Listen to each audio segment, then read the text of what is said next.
Very quiet hunt. In the Leningrad region there is a village called Lopukhinka. There is a left turn before the sign. The road ends at an old military unit. I don't know if it is still active or not. There are different rumors. There is a forest on both sides of the road.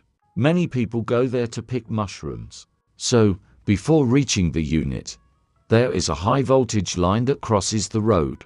There are mushroom pickers leave their cars and go on a quiet hunt. It is difficult to get lost there.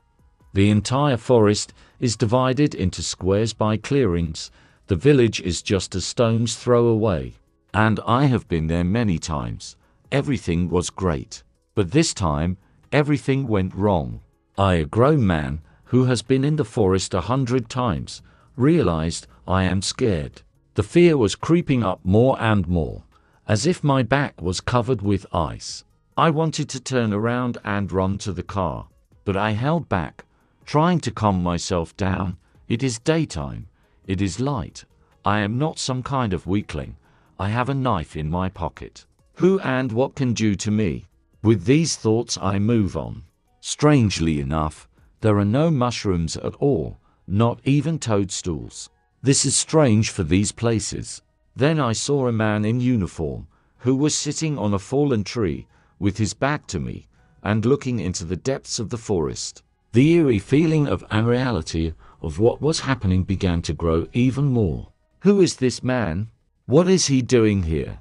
Why doesn't he turn around at the sound of footsteps? Hundreds of questions in my head. I came closer, no reaction.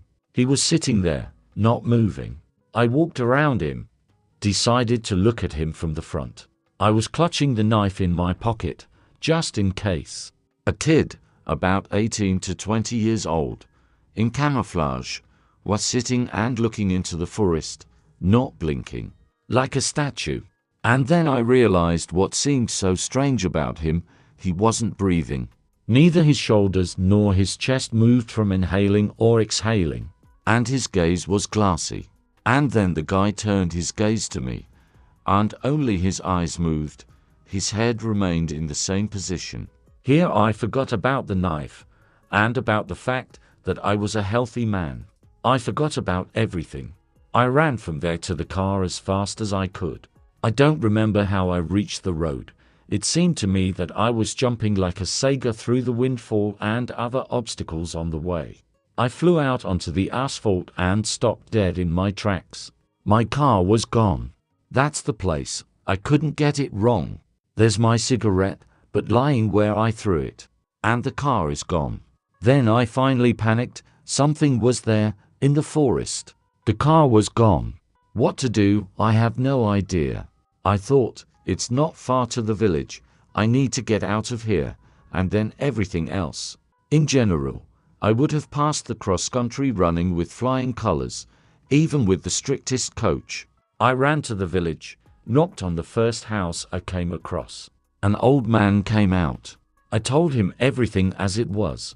The old man grinned, started his jalopy. I don't understand how it started at all. I thought it was scrap metal. And offered me a ride. I agreed. We were driving for a very long time. I asked the old man why. It turned out that I hadn't run to Lopukhinka, but to another village, 7 kilometers from there. And then I realized with horror that the old man had turned right in the direction I had come from. Then my gaze fell on the road ahead.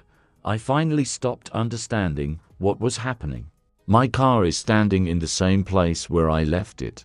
The basket is lying nearby, in the same place where I threw it when I ran out of the forest onto the road. And the cigarette, but here it is. Grandpa, noticing that I had turned quite white, reassured me. You haven't gone crazy. You're not the first to encounter something incomprehensible in these parts. And you won't be the last. He told me that a few years ago, a young man from this military unit hanged himself in the forest. Since then, he has been seen often, and cars often disappear like this under high-voltage power lines. And he, this grandpa, has already brought 3 people, including me, here this summer. And everyone thinks that we didn't get lost for long and ended up in Lopukhinka. I thanked my grandpa, got into the car, and drove home. I don't go there to pick mushrooms anymore.